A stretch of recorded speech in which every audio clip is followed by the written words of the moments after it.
Mesdames et messieurs, bonsoir et bienvenue dans ce Flash Info.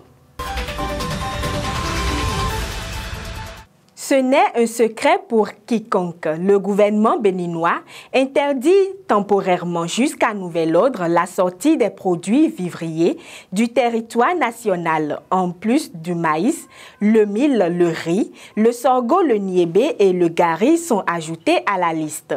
La décision a été prise en Conseil des ministres du mercredi 8 mai 2024 pour assurer la disponibilité des produits à un coût raisonnable pour les citoyens béninois. La mesure concerne aussi les tubercules et leurs dérivés, incluant la farine comme le gari.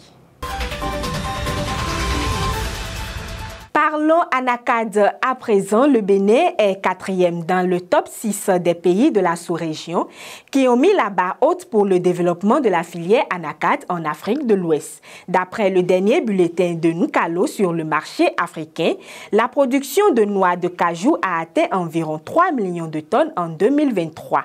Ce volume annoncé est en hausse de 400 tonnes d'une année sur l'autre et marque un niveau record pour la sous-région. Une augmentation qui se justifie grâce à l'effort conjugué de certains pays. La Côte d'Ivoire et le Nigeria ont enregistré des hausses identiques de 18% respectivement à 1,36 million de tonnes et 405 000 tonnes. La Guinée-Bissau, le Ghana, le Burkina Faso ont aussi affiché un certain volume dans la production de la matière première. Au Burkina Faso, le gouvernement crée un nouvel acteur clé pour le développement de l'aviculture et de l'élevage. C'est un décret qui a été adopté lors du Conseil des ministres du 8 mai 2024, marquant l'approbation des statuts particuliers du Centre de promotion de l'aviculture et multiplication des animaux performants.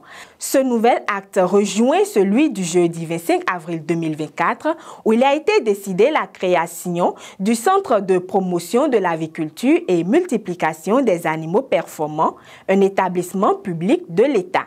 Il est le fruit de la fusion du Centre pour la promotion de l'aviculture et du Centre de multiplication des animaux performants. Ces deux centres chargés d'apporter une solution appropriée aux difficultés inhérentes au développement du secteur de l'élevage ont des missions complémentaires dans le développement des chaînes de valeur de la filière animale.